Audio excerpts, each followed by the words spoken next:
through to my solar, and it's taking a lot longer than I anticipated.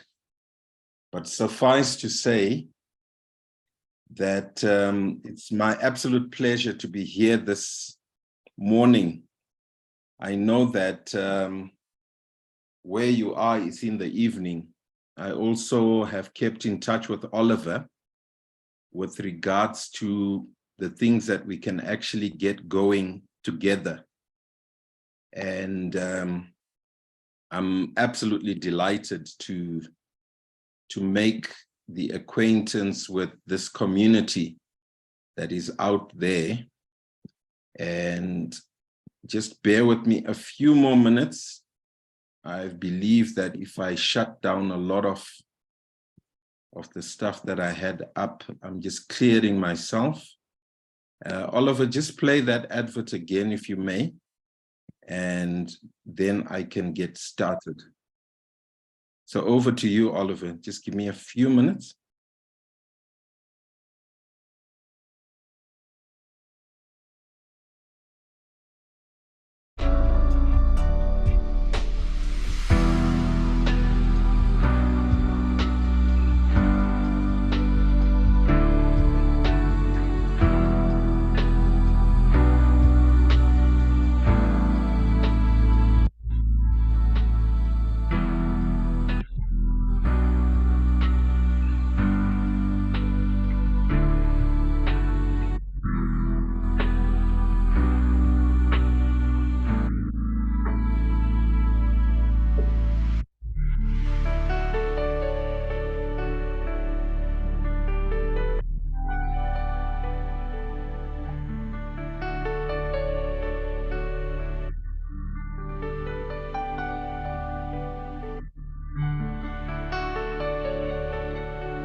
While we wait, why don't you type in the chat where you are pulling in from, just so that we know where everybody is coming from. Thank you all for your patience. It's all coming in.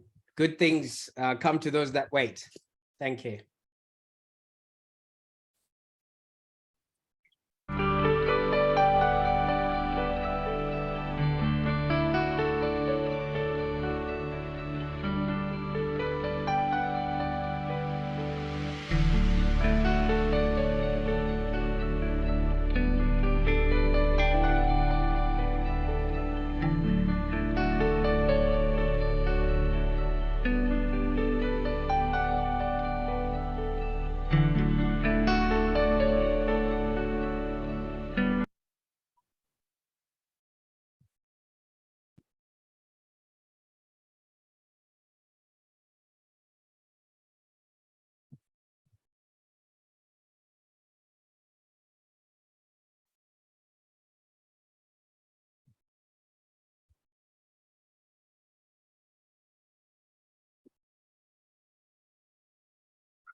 Okay, can you see my screen now?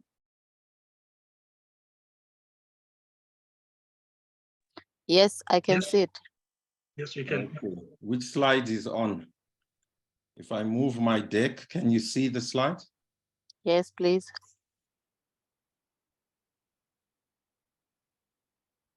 Okay, we're good to go. So thank you. If you can see that screen, I used to run a show called Making Money Make Sense, and we decided to theme today's presentation based on that. I want to make a personal introduction of who I am so that some of you may get to know who I am.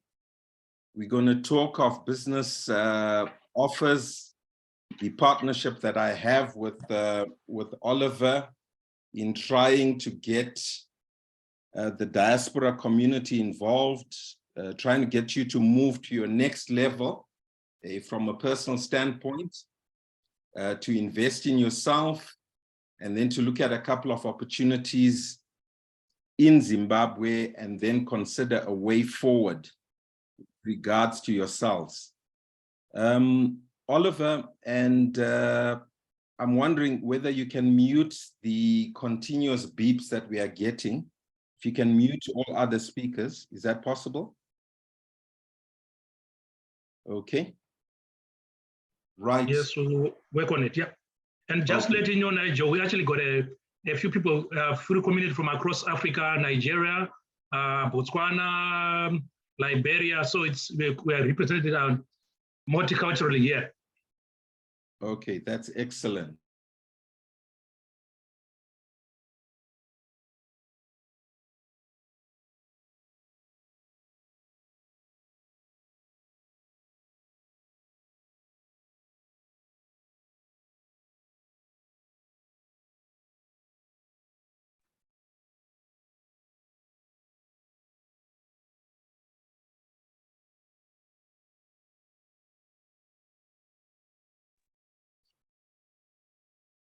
I also went to Oxford, Harvard University, the Haggai Institute of Leadership, amongst all other extramural activities that I've done. And in so doing, I have been able to accumulate a vast amount of experience and knowledge, particularly with regards to what's taking place in the diaspora. I've lived outside the country, lived in London, albeit briefly. I have a timeshare in the US, and lived in Cape Town, then Johannesburg, then Gaborone, and then run my business in the region. I have quite a number of awards, both Zimbabwean and international awards, over 25 of what I would call worthwhile awards that I can focus on. Most of the awards have really come through business. I was involved in Kingdom Financial Holdings, as some of you may know, Kingdom Meikles Africa. I ran a company that was listed on the London Stock Exchange. And then I've also done a lot on the leadership development front with Success Motivation International. And since 2013, I've been sitting on the International Council for Leadership Development Material. So I am quite an experienced entrepreneur. My business roots, I come from an entrepreneurial family. My dad and his brothers were the pioneers in the bus company industry, or in the transport industry, starting with my grandfather, who registered the first African bus company in Southern Rhodesia at the time. And so I come from good stock. That exposure really led me to banking, where I spent 20 years in the banking industry within Southern Africa in the main, operating financial institutions in 6 countries, namely Zimbabwe, of course, where I made a name for myself through a program called Making Money Make Sense, bringing financial literacy literally to thousands of people. And then accumulating, of course, in the formation of Kingdom Financial Holdings, which was an award-winning bank. I ran that for 7 years, and it earned me quite a number of accolades. I waltzed out of the banking world and focused my attention on leadership development with SMI, LMI, FMI, based in Cape Town, and then set up banks in Malawi, Zambia, Botswana, did a card business for American Express in South Africa, based out of Cape Town. Did loyalty cards out of Cape Town as well. That became a global franchise, which I spun off, and then focused my attention exclusively from the year 2001 on building a leadership academy through SMI, FMI, LMI, which I will talk about a little later on. I've also co-developed apps on the financial literacy side, cash flow optimizer for the individual and cash flow optimizer for business in a company originating from South Africa, but registered in Ireland. And I'm the deputy chairman of that financial apps and technology company. So in essence, I'm into advisory services, banking services, fintech, and then mentoring and coaching. Just by way of background, I was always studious and money conscious. My dad was a retailer, and I grew up in that world, literally, in Machipisa, Highfield, Zimbabwe, and then Mondoro and Seke, where I worked part-time, during vacations with my dad.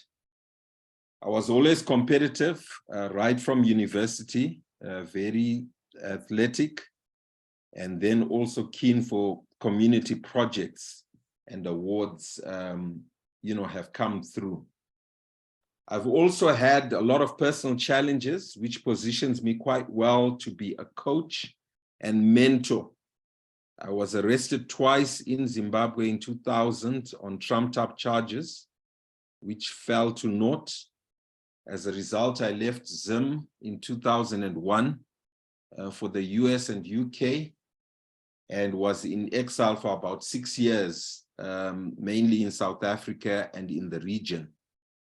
I was thrown off the boards of my company. I became a risk to my company, I guess, because of my very vocal perspective on national issues. I'm very passionate about Zimbabwe. And it forced me to liquidate assets to bail out my bank. And I made a comeback in 2005, 2006, and through a rights issue, and then went into what turned out to be a disastrous merger with Mikkels between 2008 and 2010. And then I also went into a failed bank merger in 2011 and ultimately sold out my bank, Kingdom Financial Holdings, to Afro-Asia. So those setbacks may have amused a lot of people, but my comebacks certainly are going to confuse people. And in essence, I can relate to a lot of you who are in the diaspora. If you come from a nation like Zimbabwe, there are a lot of challenges that come with Zimbabwe. And I'm pretty sure you got all manner of titles that can describe Zimbabwe. And I love the book titles that I used, and I often use them. Things Fall Apart, House of Hunger, No Longer at Ease, Coming of the Dry Season, The Gods Must Be Crazy, Waiting for the Rain, Flowers of a Dry Season, and Zimbabwe Can Sometimes Be Known as the Perfect Storm. And quite frankly, while I love my country, quite often I've said I've been ashamed of my government and their failure to actually address the national issues. And so I've made it a point to be part of the architecture in resolving not only Zimbabwe's problems, but being part of the architecture where I do business. And I'm currently doing business in 6 African countries. I've been to 18, and Africa is my home and my passion. And I have a great, great love for the nation of Zimbabwe, and believe that a lot of good can come out of Zimbabwe itself. So I love my country, I love my continent, and I'm hoping that great and greater things are going to come out of the continent of Africa. I'm pretty sure this is what your lives would look like, what you plan and then what happens. And that's typified my own life.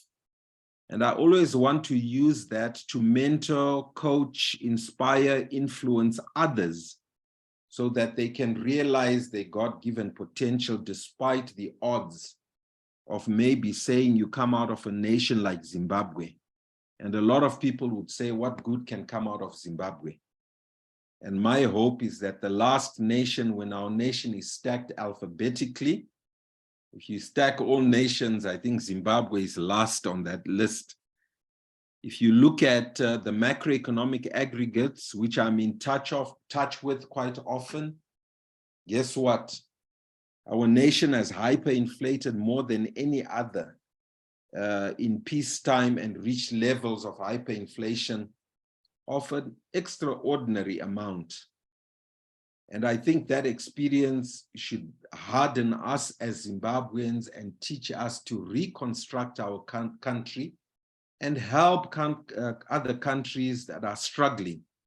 And we use tools in order to achieve that, in order to inspire Zimbabweans and other people. A lot of people give up. And there are 101 reasons why people may give up, you know, based on their own lives, based on elections. And we've got one coming up in Zim. And a lot of people, you know, will just moan and think that we are a cursed people. But I've got good news for you, that we're not cursed. And those struggles, those tests should actually turn out to be testimonies somehow. And we should be able to realize our God-given potential. And when we've been through what we've been through, we should be able to then arise from the ashes and construct a better future for our children and our children's children. And my hope is that within my lifetime, definitely, and those that are in attendance, we can improve our lives. We can make ourselves a whole lot better than we are today. We can achieve a whole lot more, is what I believe. So I don't know where you are. I don't know what you've gone through. I don't know what you're going through now. I don't know whether you ever think of going back home to the motherland where you come from, but I would encourage you to know that when you depart from your homeland, it's almost like that parable that Christ spoke about in Luke chapter 19. And it's a worthwhile read for anyone who has left Zim or left their motherland, since I heard there are quite a number of people coming out of Zimbabwe. And I'm quite fascinated. I remember when I was sitting in London with just a suitcase when I left Zimbabwe, I recalled this passage of scripture that Jesus spoke about. He spoke about a nobleman who was called away to a distant empire to be crowned king and then return. And before he left, he called together 10 of his servants and divided among them 10 pounds of silver, saying, invest this for me while I am gone. And I think this is a similar story to a lot of us, where perhaps you've left your motherland and gone into the diaspora in search of a kingdom. I don't know what your kingdom is. I don't know what your empire is. It may just be survival. But I often thought, for me, I like the version that said a nobleman left and went to a distant country to seek for his kingdom. And the name kingdom for me resonates because we all have kingdoms that we are building. And for me, I was building a Kingdom Bank or Kingdom Financial Holdings. And I derived that name from Matthew 6, verse 33, seek ye first the kingdom of God and his righteousness, and all these things shall be added unto you.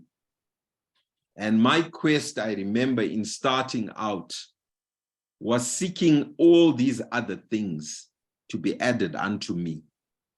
And when I look at it now, in terms of my interaction with the diaspora community, for example, I am saying we are all seeking for a kingdom.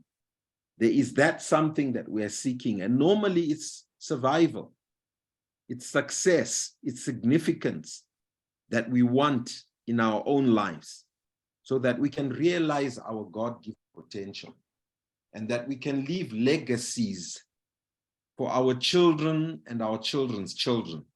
And your legacy might be out there, I don't know, but I would hope that you've got ties back home.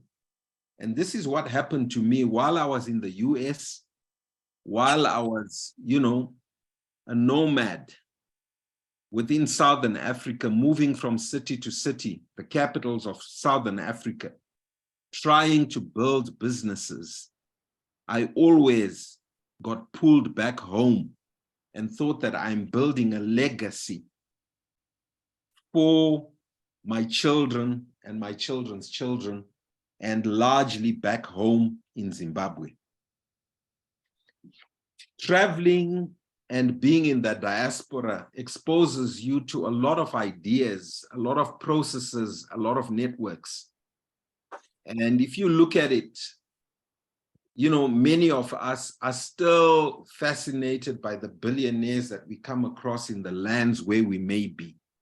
And it's quite stunning how many billionaires there are, for example, in the USA, over 600 billionaires. And obviously these vary from time to time. These are figures from 2022. You know, wherever you may be around you, you see ideas, you know, people who started things, built empires, established systems and processes and networks that led to phenomenal wealth.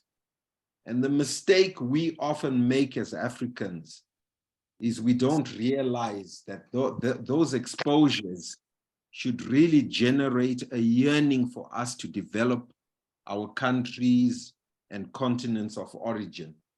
And this is what I am all about. I think for the remainder of my life, I've dedicated myself to try and assist others through my knowledge of finance, my knowledge of business, my travels, to assist other people to realize their God-given potential through the businesses that I have. And these exposures mean that those same ideas, sometimes it's cutting and pasting. If we look at the richest people in the world, I remember being inspired to start a bank. Why? Because I came from a family that had started out in business. And sometimes it's just cut and paste.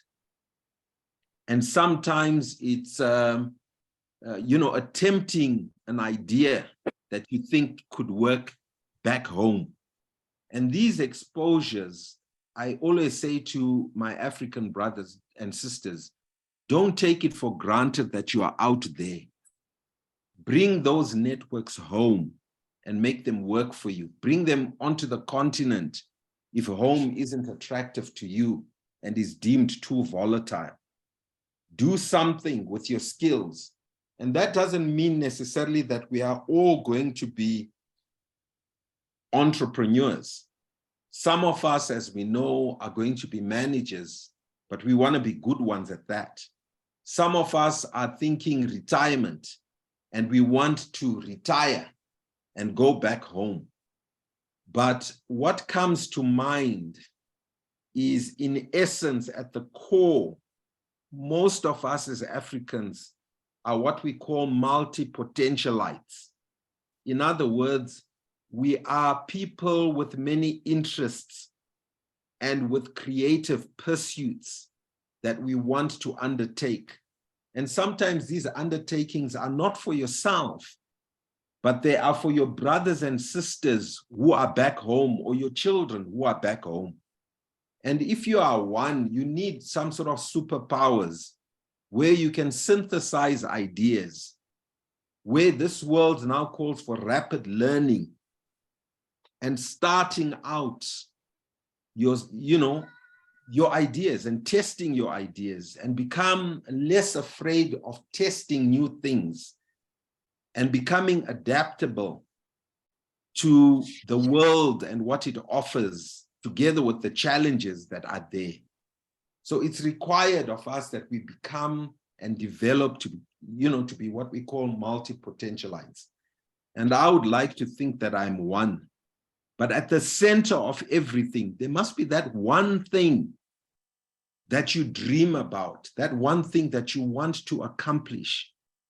And it may be personal, it may be a family enterprise, it may be bringing back an education system, a health system, or public infrastructure. I don't know what that big idea is for you, but guess what? All of us at the end of the day must find that one thing. And what is that one thing for you? I am always curious about that one big idea for each one of us.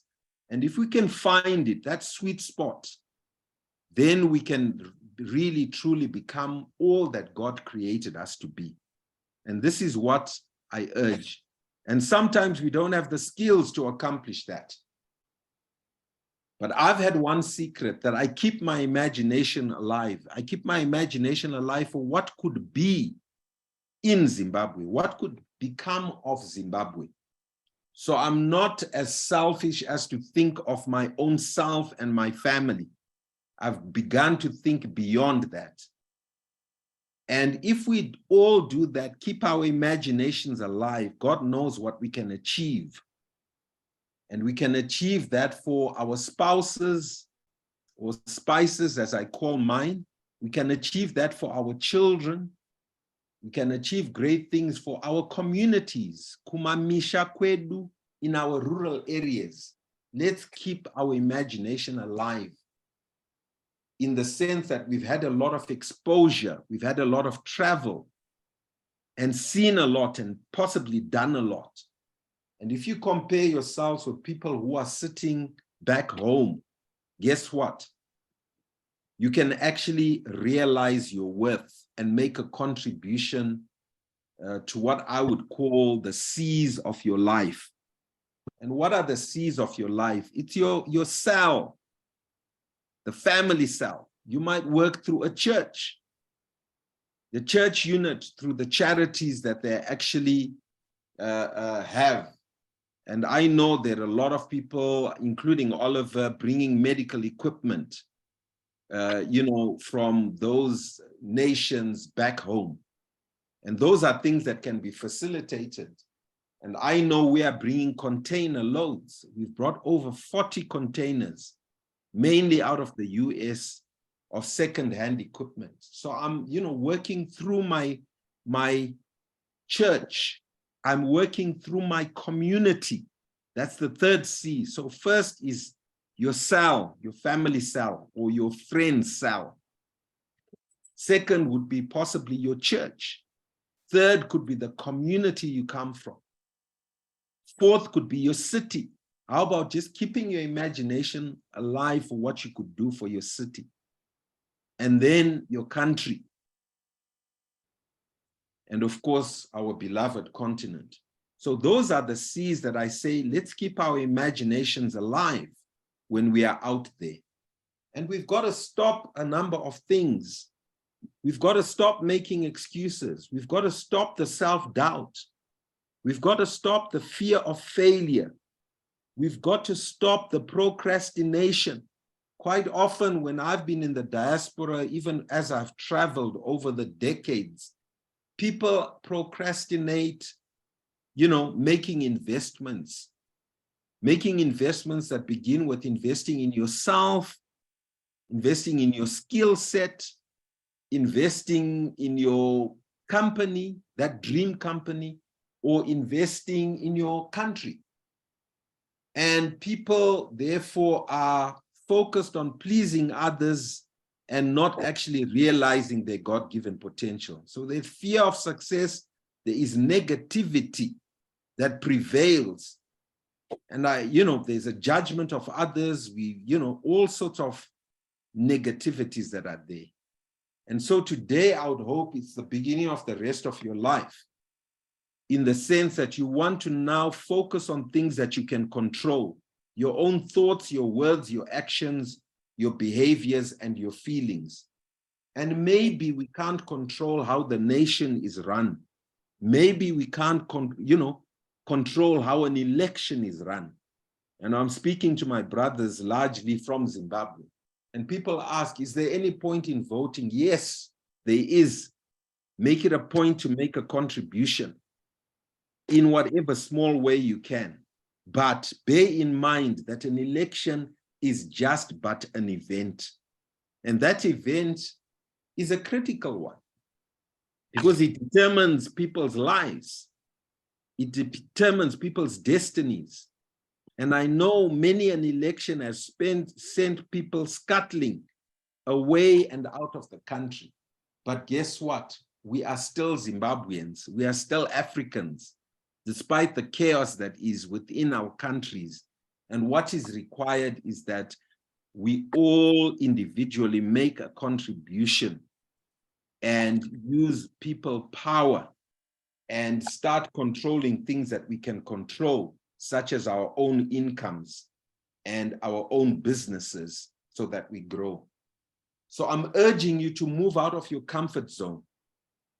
And that means to be the best, you've got to be able to handle the worst.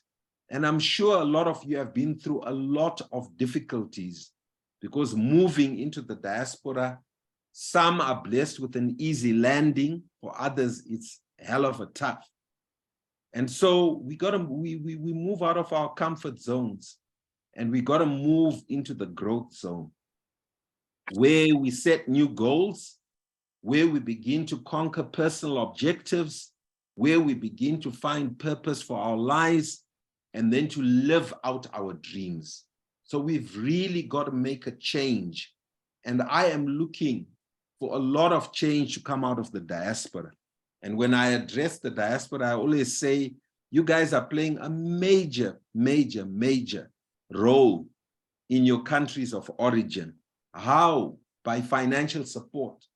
Zim alone is getting up to $2 billion per annum. And it varies over the last 20 years or so that I've been monitoring the stats. It varies between 1 to 2 billion US dollars per annum, let alone the ideas, let alone the comfort, the social responsibilities that people undertake. So that's great, but more is expected out of us. And normally when we go out there, or we are here in Zimbabwe, the basic human needs are always the same. Your physiological needs just for survival are there, your safety, your security. And these may be some of the things that caused you to actually leave your motherland. But at the end of the day, no matter where you are, I always say the needs are the same. So if we talk about opportunities, there are opportunities to help people survive. There are opportunities as well for self-actualization. And self-actualization begins when you become a problem solver. And I remember, just to give you one practical example in my own nation, COVID-19 happened. And I was just coming from the US, and I thought to myself, goodness, with the lack of resources that we have in our own country, what is going to happen? And I happened to have been routed through Italy. I went through Milan, Italy, and I saw the epitome of COVID right in front of my eyes. If you remember, Italy was one of the first countries that were really hammered by COVID. And this was in February 2020. And I thought to myself, maybe I should focus on survival. And I thought to myself, if the country shuts down, which it eventually did, where flights were canceled and everything, I thought to myself, what's going to happen in Zimbabwe? And so I found some like-spirited and like-minded people. And we sat down in a car park. We had just experienced the first death of COVID when James Makamba's son passed away. And we happened to know the young lad, and he was doing quite well. And we made a conscious decision as Zimbabweans that government didn't have the wherewithal to be able to take care of everyone who needed to be taken care of if COVID became a reality in our nation. And so what did we do? We undertook to establish a couple of COVID-ready hospitals. And we made donations. We raised within a matter of 6 weeks, $1.6 million US, and we were able to rehabilitate St. Anne's Hospital and make it the first internationally or WHO recognized COVID center. And the rest is history, as they say, because a whole lot more was done. And so we can make an impact. And self-actualization means we become problem solvers within our nation. We become creative people within our own environments. And we try and help become the best that we can be. So the diaspora also means it's a restart, reinvest in you, invest in yourself. Your skills are more precious than gold. And your exposure is all worthwhile to be able to bring back ideas into Zim. So I don't know what you're on about, but I'm urging you to start dreaming again. Start thinking, if time and money were not an issue, what would I want to do? What would I want to have? Begin to move from dreaming to setting goals. And a goal is a dream with a deadline. And what if it works? Write it down. So a written down dream becomes a goal broken down into steps becomes a plan backed by action makes your dreams become a reality. And this is what I would yearn for people who are out in the diaspora.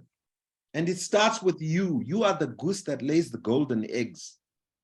And if I were to ask you, if you had a choice between buying a goose that lays golden eggs or buying the eggs themselves, what would you buy? Invariably, if you are smart, you're going to buy the goose that lays the golden eggs. And you're going to feed the goose that lays the golden eggs. And you are normally that very person. You are the goose. So if you can upgrade your skills, if you can upgrade your attitude. Norman, mute, please. Norman Rwambiwa, please mute your mic.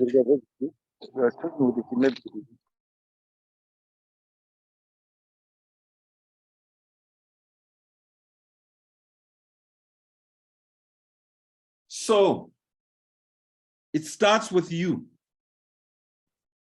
If you can actually set goals in these 6 areas, you can begin that journey of self-actualization if you haven't already set up those goals. And sometimes when you're in a dark place, you think you've been buried, but you've actually been planted. You are planted wherever you are. Just be filled with the right spirit and right attitude. And I always say the best investment you can ever make is investing in yourself. I think we are privileged as Zimbabweans. We had a lot of formal education, but the truth be told, a formal education will make you a living, but self-education will make you a fortune. And so I would like you to make peace with your past. I would like you to reckon that what others think of you is really none of your business anyway, that you stop comparing yourself with others and you simply decide to become you. and you aim for that wealth that is out there. And we talk making money make sense. And we say, what is your financial intelligence score based on that? And you can take up that. Do you own stocks, shares in the country where you are? And do those stocks pay you dividends? Do you get an income out of that? Do you own any real estate, either back home, here in your motherland, or wherever you are out there? Do you own a business? And is that business profitable? Do you have a long-term personal plan? Do you have at least $10,000 in a savings account? Does your spouse have a job? Do you have a network of people who are worthwhile? I'm not talking about just your drinking buddies or your teacup buddies. But that network could actually help you become who God created you to be. All that is important. Do you have a retirement plan? Are you a reader? Do you have passive income? All these are important things. And if you score less than 25 out of 100, technically you are said to be broke. If you score above 25, you are average. The average individual actually hasn't done well. And so today is a red letter day. Today is the beginning of the rest of your life. What you want then is to score above 50 in terms of that wealth score. And scoring above 50 would indicate that you are heading towards becoming wealthy. And so this financial intelligence score is what is important for you. And you start where you are. It's never too late. And it depends where you are. Some just won't do it. Some say they can't do it. Some say they want to do it, but then don't know how to do it. Some say they will try. Some say they can. Some have already done it, in fact. But it's never too late. And I know when I left Zim and I said, I want to restart. And I was able to restart.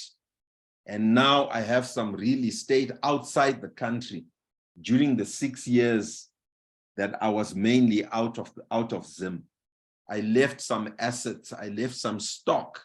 I left some businesses wherever I was.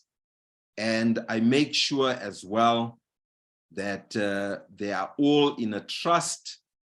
I make sure that my spouse knows where they are. And with adult children, I want to make sure that they know how to run these businesses. And so you got to lead yourself. Nobody's going to lead you. Nobody's going to ring the bell for you. You need clear goals. You need to know where you are going.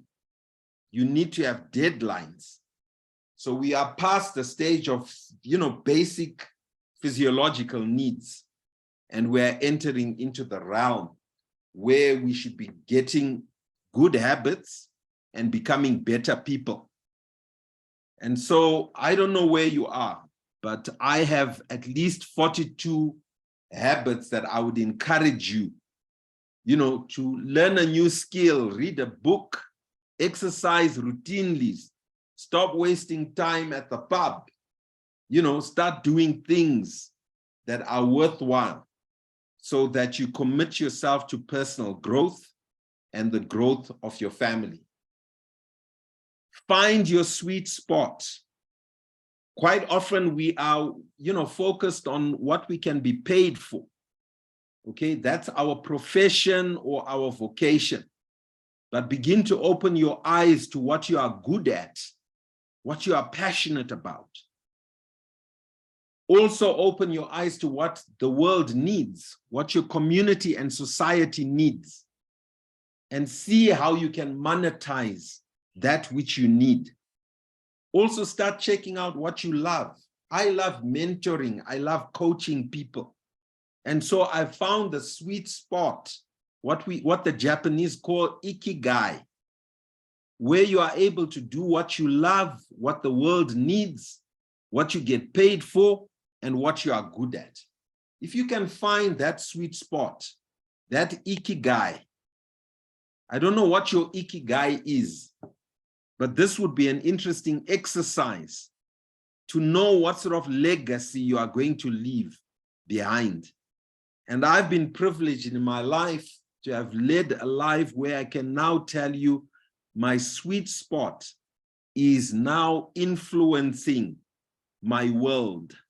I'm an influencer in the world by being able to motivate, being able to inspire people through global programs that I am part of for people to realize their God-given potential.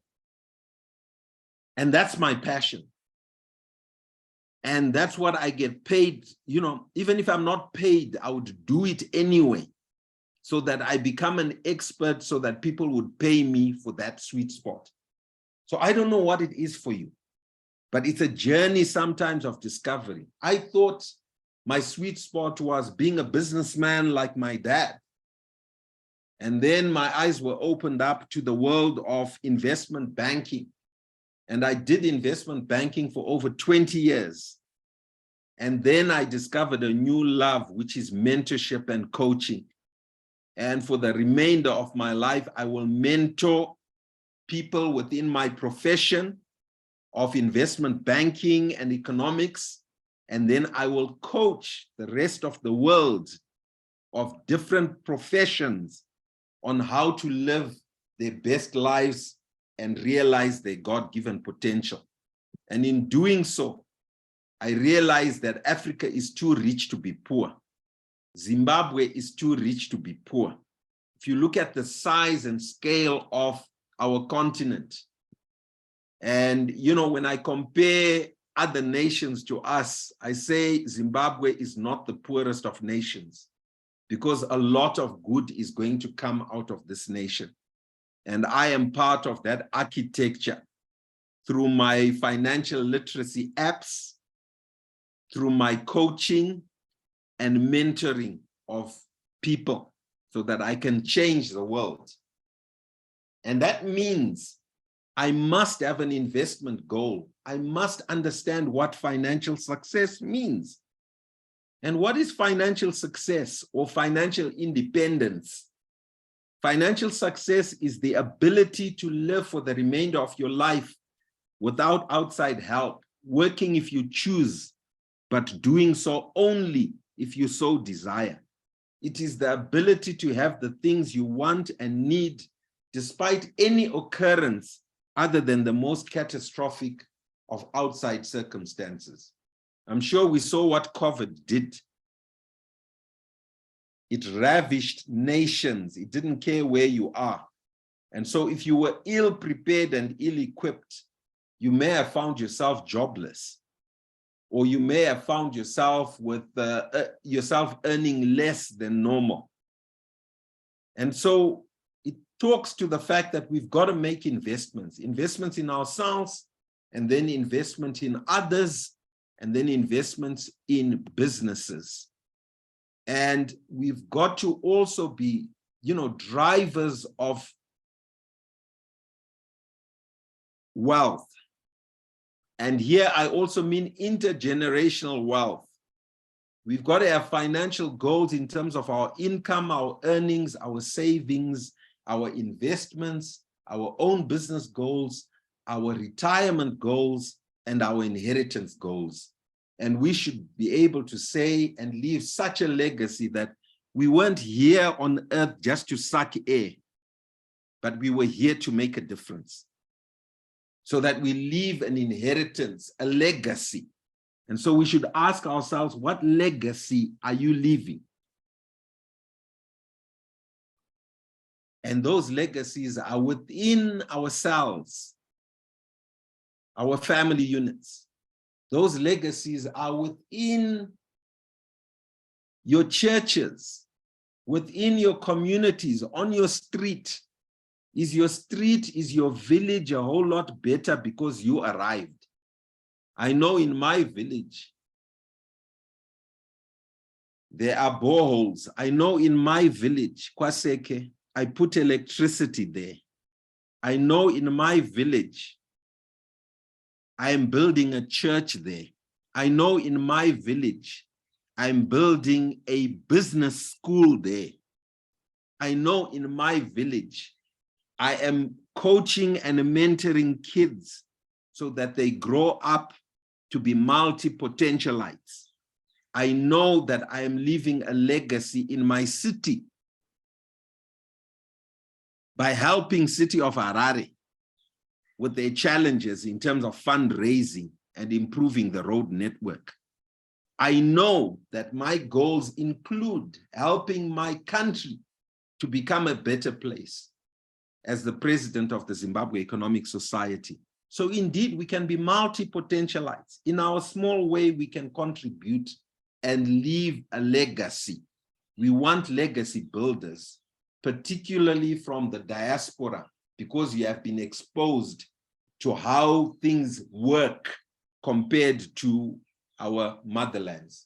So you invest in yourself, you make sure you yourself mentally, that you are able to have hope, that you can rest, you have empathy, humor, self-care, self-transcendence, self-compassion, healthy relationships, you have coping strategies, you sleep, you treat. Once you are okay, then you can help others. The moment you are not okay, guess what? Then you need help. You got to reach out to other people. So what am I urging? And the challenge that I have put out to Oliver, I said, Oliver, get together the diaspora community, see if we can help them to develop a positive mindset, a goal-setting mindset, the capacity to be able to make decisions a whole lot quicker. I've got competition again. So that we make decisions faster and we live lives that are worthwhile. And how are we going to do it? We start with you, the goose that lays the golden egg. We are going to be running courses online, the My Time workshop, so that we teach you what success looks like. And it's a question of telling you, showing you, letting you, and correcting you through the various courses that we'll be offering online, so that you can realize your God-given potential and become what we call the total person, or the total entrepreneur, or the total multi-potentialite with multiple streams of income. And Oliver is going to give you all the information around that. We also want you to become leaders wherever you are. I know, for example, in London, I'm training a whole group of doctors in terms of personal leadership development. I've already trained a couple. They are experts. I am coaching them for success. You know, there are people in the health services profession. There are people in South Africa. I was in Durban in November. There are Zimbabweans in Durban who want to be leaders in their fields.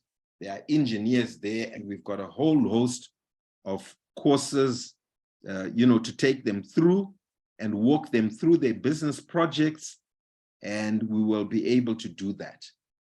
I'm also encouraging you to invest in your families. Great countries, as you may have discovered by observation, are built by great families. Charity begins at home. So let us invest in our kids, in ourselves and in our kids. And that may mean, you know, you're investing in your spouse, in your kids, and we've got a whole range of kids programs as well.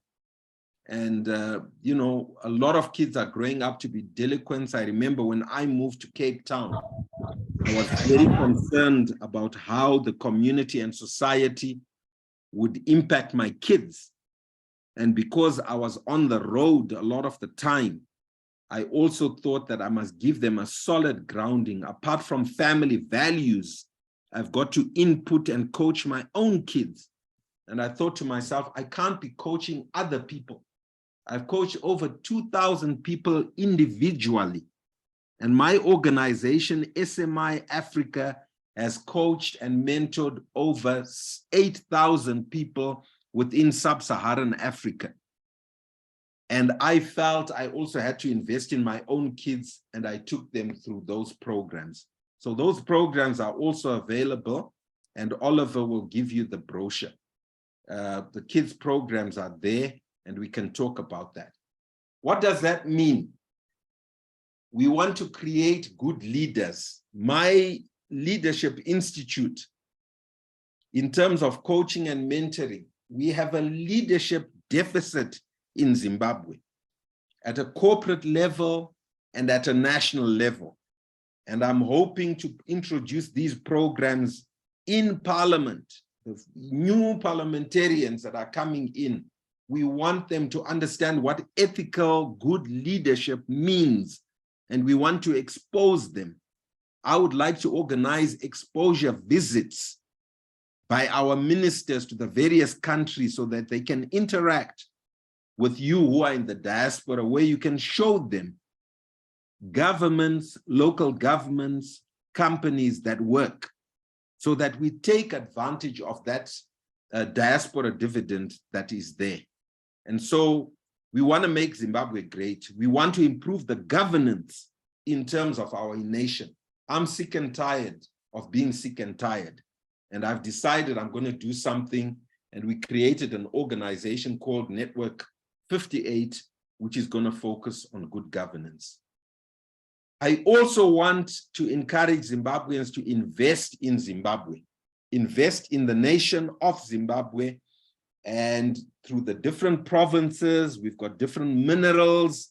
We've got over 60 minerals in Zim. We've got fertile lands that we can do a lot. And because I'm the former chairman of the Zimbabwe Investment Authority, I know a lot about investment opportunities that are here in Zimbabwe. ZIDA, the successor to the Zimbabwe Investment Authority, is now run by a youngster who passed through my hands, Tafadzwa Chinamo. And if you want access, you want facilitation for investments, I'm pretty sure we can get them done so that you are actually invested if you can mobilize capital. And so there are things like devolution which are taking place back home. There are opportunities within each province. They're now doing provincial statistics, and we can actually partake of that growth and the growth opportunities that are there. There are public investment opportunities in the health arena, the roads, the railways, the urban transport system, power generation. As I told you, I had a power cut this morning. Things like solar are growing. Those are all business opportunities. Education, there's a need for over 3,000 schools in Zimbabwe. We've got a total child population of about 6.6 million, all who are school going age. And all these are opportunities. We have need for over 500,000 housing units within our different cities. There's a new city that's being constructed. Inland ports, opportunities, logistics, etc. So we got to begin. We got to make a financial plan. And I've got a program called Building Financial Success that I can take people through. And this is our starting point.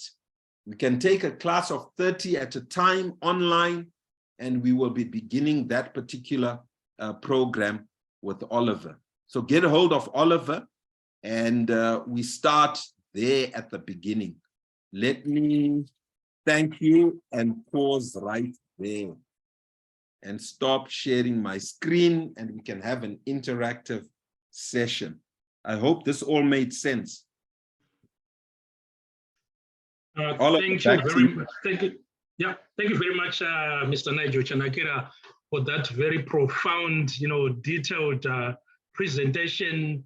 I think, look, there are quite a few people that want to ask some questions. So I think for the next few minutes, we'll entertain some questions. So you just need to just raise your hands, and then we can nominate you, and then you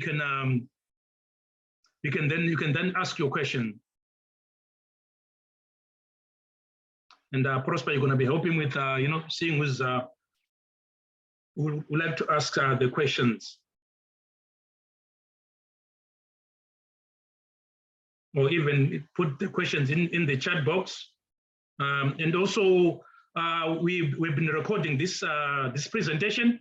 So for those that are interested in getting it, if you can please fill out the form that we put in the chat section there, and then fill up your details and then give us your contact details. We'll be happy to just send it out to you. And together with other forms of communication that we're going to be providing for the next coming few weeks and months as well.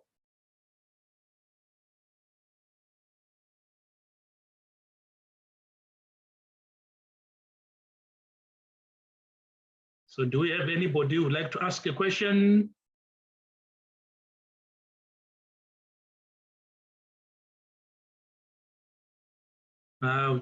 Just a few comments from the chat box there, where people that are saying, I love the world test. It's a great starting point to reflect. Thank you. And then now we've got somebody else saying, I'll buy the goose. Okay, and then yeah, so a few people have been putting comments in the comment section. And as I said, somebody was asking if the presentation will be available. Yes, we're happy to provide this presentation. Just provide us your details through the link that we put in the chat section there.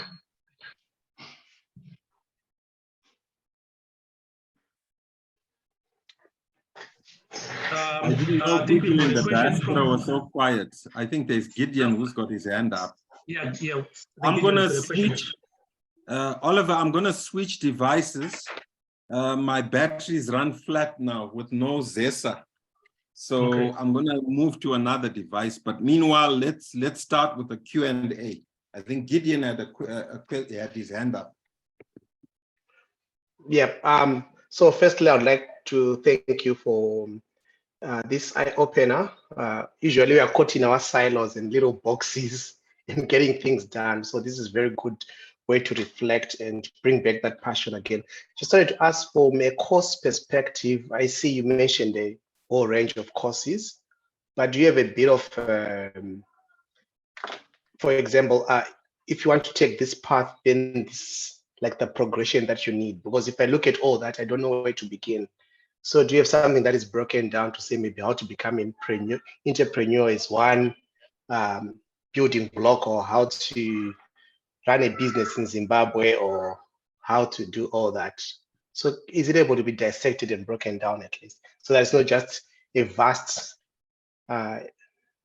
spectrum of things?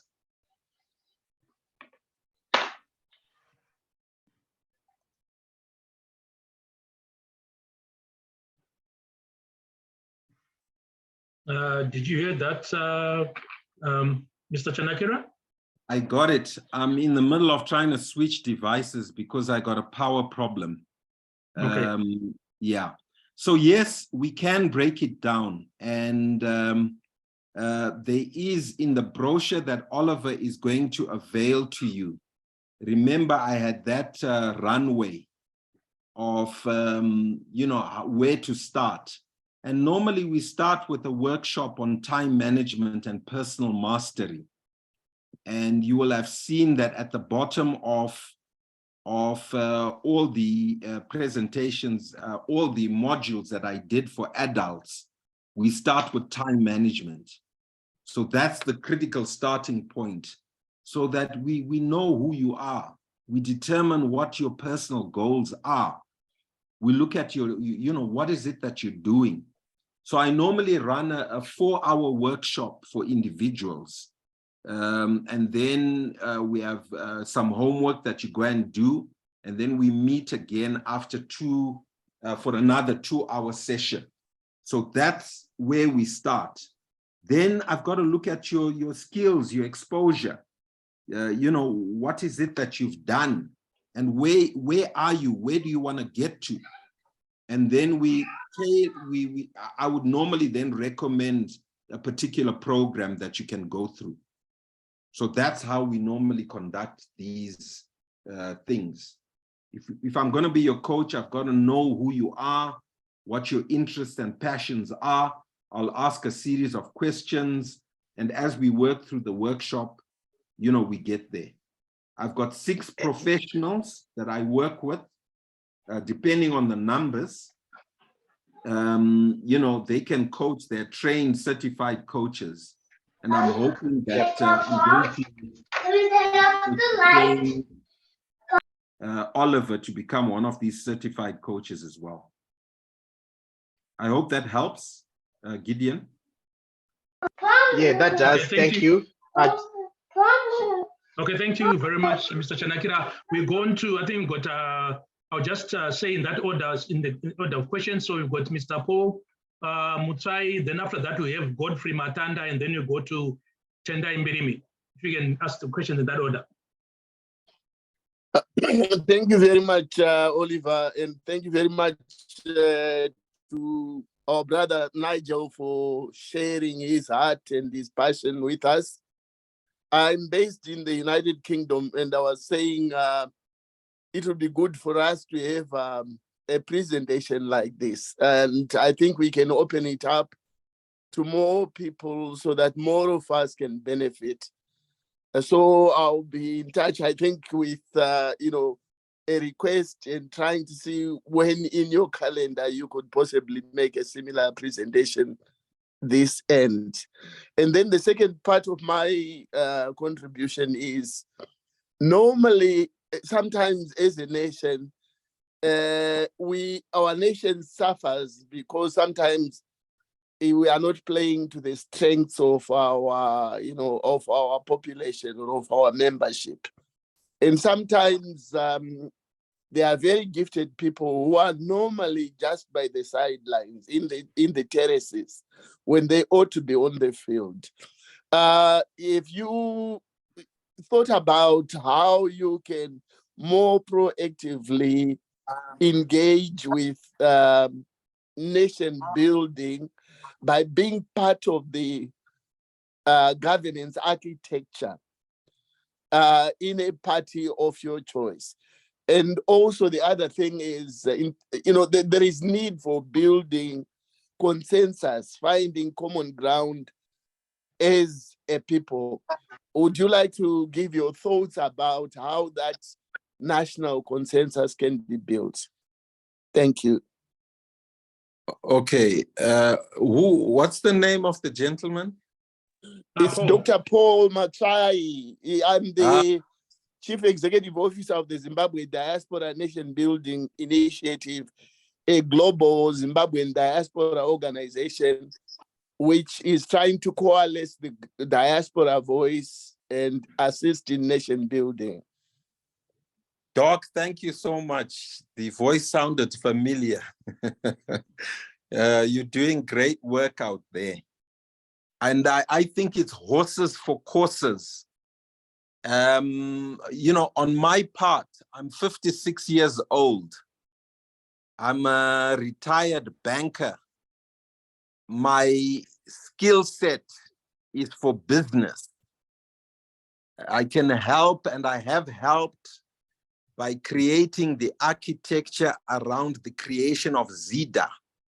So I spent 4 years, and a lot of people thought I was actually executive chairman of ZIA because of the amount of work that I put into the investment agenda, helping it, you know, come to fruition.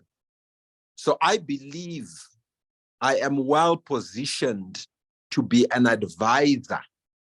I would make a lousy politician. I don't think I'm as patient with sitting in parliament as a representative or, you know, discussing budget. You know, I think I work quick. Government tends to work very slowly. Government tends to function at 3 speeds, I always say: slow, very slow, and stop. And I think I would get very frustrated if I was a government official. Why? Because there is a lot of bureaucracy. So I have, you know, considered it very well, because they then offered me the ZIDA job. And I politely declined it. Why? Because I am in the human capital development space now. Given my experience and exposure, I know who I am, and I know that I can make a greater impact as an independent being, giving advice, giving counsel where I'm needed. So for now, politics, thanks, but no thanks, Doc. I'm more effective doing what I do, which is being a center of influence. So I hope that that helps. This is a conversation we can take offline, but let's build the country while I coach and mentor. I'm seeing some of my mentees online. Stephen Mutusha, he was our IT guy. And if you ask Stephen, I work at a fast pace. I can't handle slow coaches.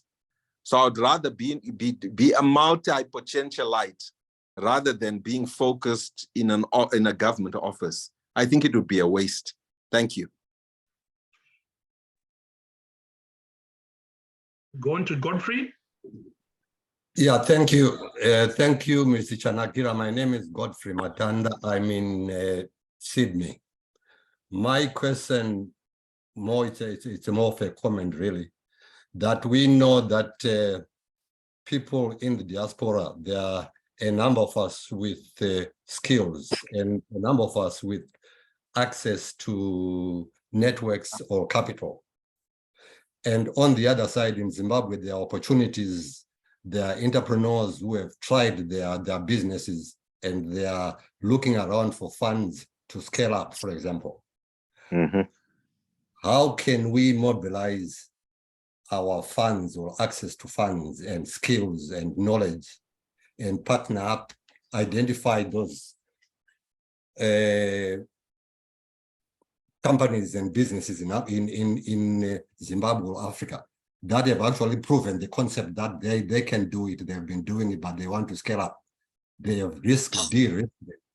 Have you thought about, as a banker and someone who's passionate about building Zimbabwe and Africa, how can we mobilize and make good of these two opportunities?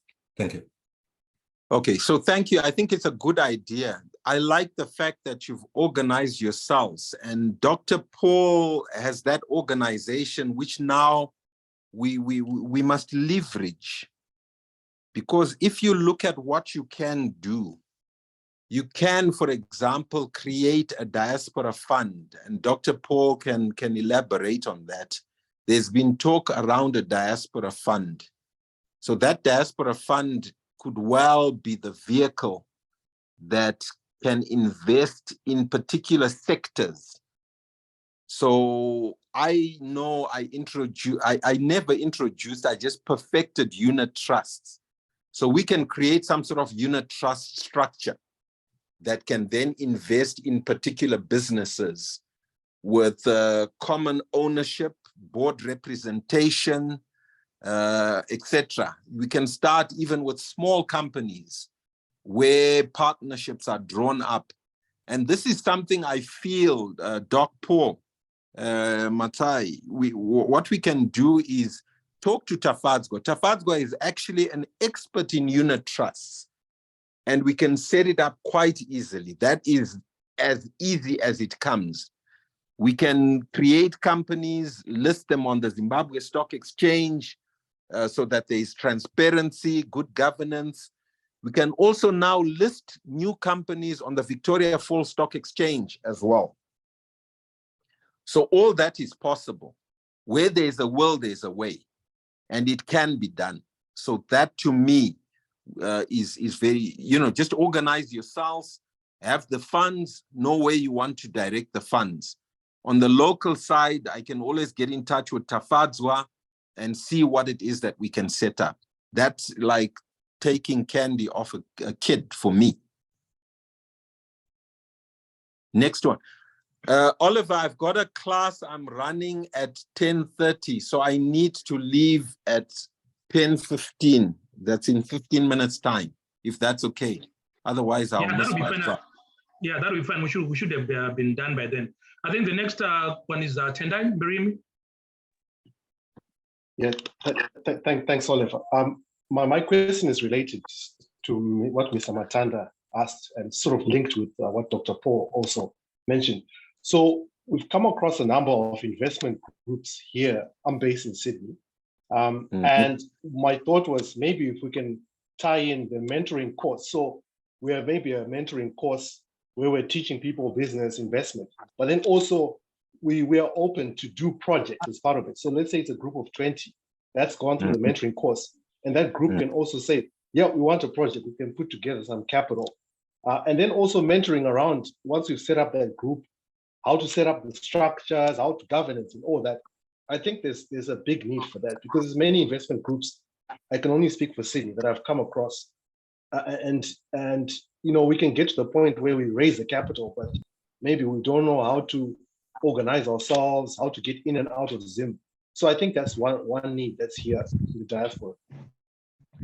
Okay, Dr. Paul, all I need is your commitment to coordinate the people on the outside. I can then undertake to help you on the local front by having a cup of tea with Tafadzwa and setting it up. So that's easy.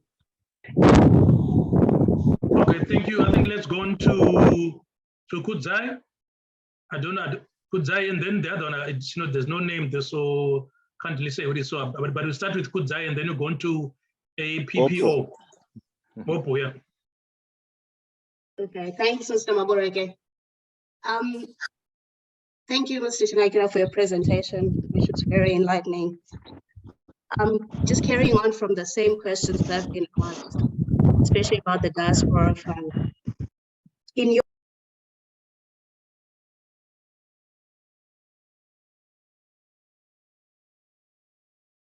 Did we lose her? I think we've lost her. I was muted. Okay. All right. And I hadn't even started. Welcome back. Thank you. In your opinion, what is the real risk of this diaspora fund that we're talking about ending up getting politicized? Because I think that's the issue that people have, that you rarely can separate politics and economics. And usually the diaspora is seen as supporting the opposition. What is then the real risk, in your opinion? Okay, so in my opinion, my sister Kudzai, just set up a company, set up in Australia. You can have an Australian unit trust. I think it was it Tendai who said a group of 20. That constitutes a company, and you govern it. They can't control that. And I think there's a lot of myth around what governments can and can't do. Government can't do anything about my business, you know, in the sense that the governance, how many times, Kudzai, has it been said that Chanakira is political or Chanakira is anti-state? So I've been arrested twice for making statements that I thought to be anti-state. And then they said, well, Kingdom is anti-state. So I sold my shares in Kingdom. I became a risk. So yes, it can be politicized, but I think some of us have gone around the block quite a number of times.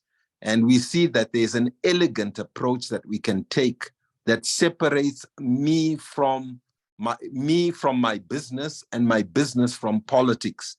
But guess what? I am a Zimbabwean and my business operates in Zimbabwe. And if the business environment is not right, I am entitled, I have every right to be able to, I guess, politely state my mind and speak my mind without antagonizing the authorities. Because the authorities are just that, they are the authorities. So I haven't been in jail since 2001. I think I've learned something in the last 20 years that you don't have to be as aggressive as I was in my youth, so to speak. But you can be diplomatic, yet convey the same point. And then you know at the end of the day that you are running a business and the business must make money. And you lobby for policies. You need the authorities at some point in time. They are the licensing authority. They are the regulator half the time. And so we got to manage those dynamics. And I think after my own excursion, you know, with the authorities, I kind of am more palatable to them. But they know that it's the financial independence that also enables me to speak my mind. And then to sponsor an MP that I love or that I like, or to put my money in a political party that I believe in. That's the good thing about being an independent businessman who is a multi-millionaire. I can do what I want with my money. And if needs be, I can leave the country if the environment is not conducive and it's one of persecution. So those are the options that are there. I think if we navigate it carefully, it can be done. I don't think it's mission impossible. Thanks, Paul, for putting your details there.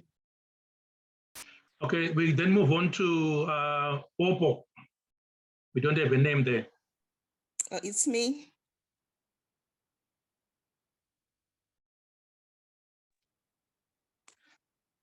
It's me. Can you hear me?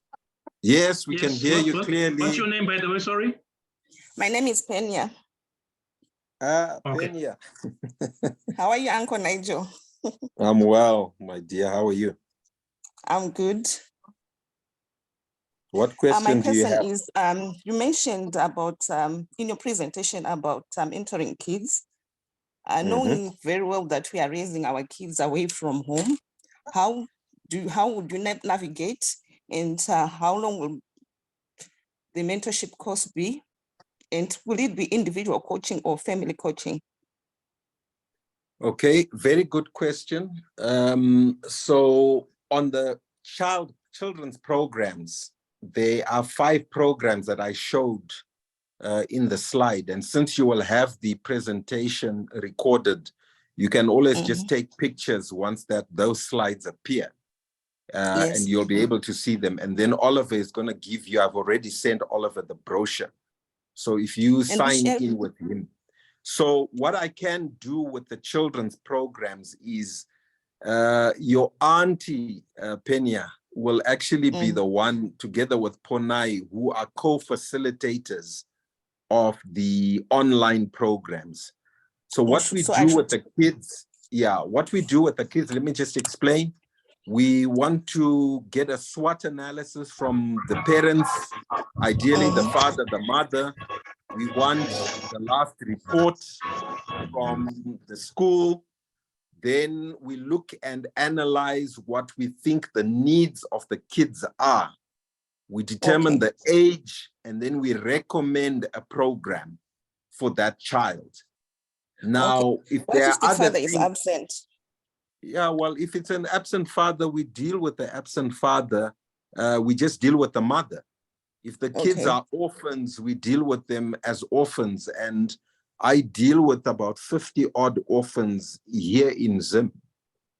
So that's not an issue. You will look at the circumstances of a child and then recommend the appropriate program. And then we will do it online. The dream that I have with Oliver is that Oliver is going to be coached in these programs as well.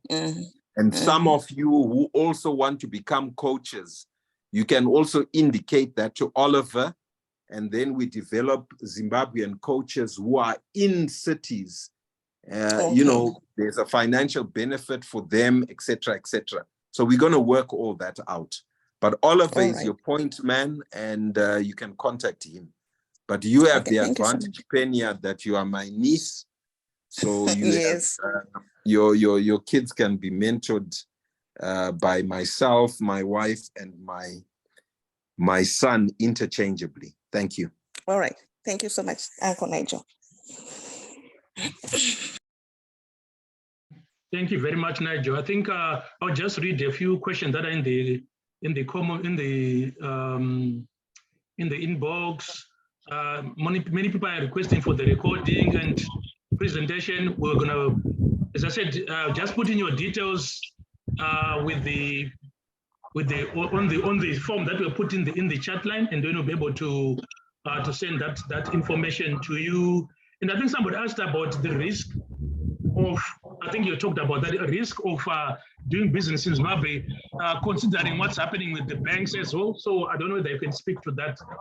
That's to, like, the constantly the money, sometimes it's US dollars, sometimes maybe things are changed overnight. So what sort of risk are there in terms of business opportunities in Zimbabwe? That's one of the questions. Okay, so doing business in Zimbabwe is risky. It has always been risky. I think we've learned a lot about the risks and how we can manage the risks. And yeah, banks have closed, including my successor bank. I sold my bank to Afro-Asia, and 18 months later, that bank closed. So those risks are real. So like any risk, it must be managed. How do we manage the risk? We bank with the safer banks. How do we manage the risk? We make sure that the amount of money that goes into Zimbabwe is going into assets for which it was intended. If we are investing in Zimbabwe, we don't always invest in cash. We invest in property. Real estate has done quite well. We invest in listed companies. We invest on the Victoria Falls Stock Exchange, which is a Forex denominated exchange. So all those are risk mitigating factors. And the moment you are ready, I am an investment banker. I can give you some advice. And I'll be able to also tell you that I personally have never lost money in Zimbabwe. So much for, in terms of the conversion. I've been at the nerve center of the Economic Society. I'm a banker. The information has fortunately trickled through. So yeah, let's manage the risks. Risks exist where you are in your countries as well. There is COVID there. Maybe the banks don't close as frequently as ours, but the last banking report from the Reserve Bank and from the audited accounts of the banks are showing that all our banks at the moment, all our registered banks are quite healthy financially.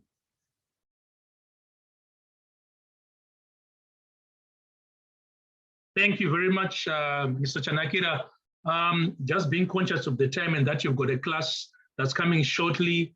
I think I just want to say, look, it's been really a great honor to have you. I was just gonna leave, maybe before we close, I'm just gonna leave this time to, to just give a vote of thanks to one of the directors of our event partners. And I'm just gonna leave this time to Mr. Gracious Masuka, who's gonna just say a few words before we close. Thank you so much. Thank you, Dr. Chanakira. It was a pleasure having you and sharing all this wealth of knowledge, going back, starting from dreaming again.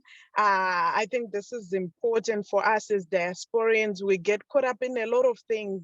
So it's good to be reminded to dream again, to go back and set those goals again, and to do that wealth test again. So we are really, really looking forward to having this launched here in Australia and across other nations as well. And also just being reminded that we are part of the change makers in the countries of our origin.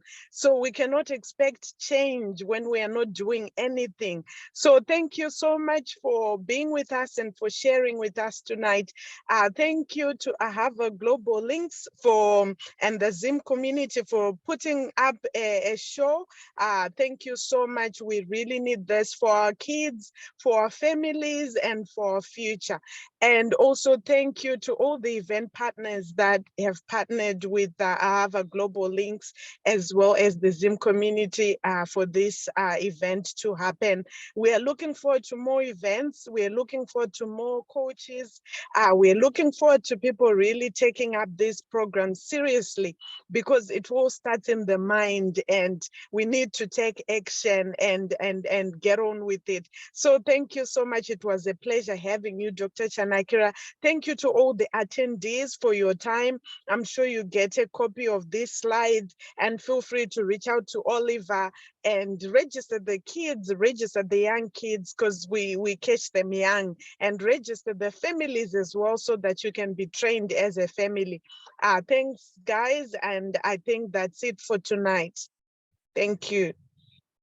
Thank you, Gracious, and thank you everybody for joining. As I said, we've got a form where you can fill in your details, and we can send you the recording, and we can send you more information, the flyers and stuff.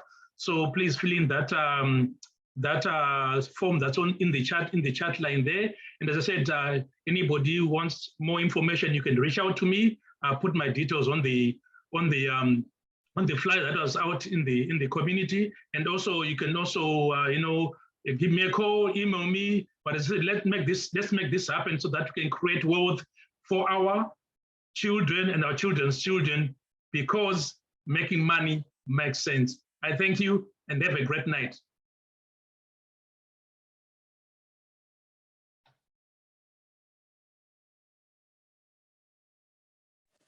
Thank you. Thank you.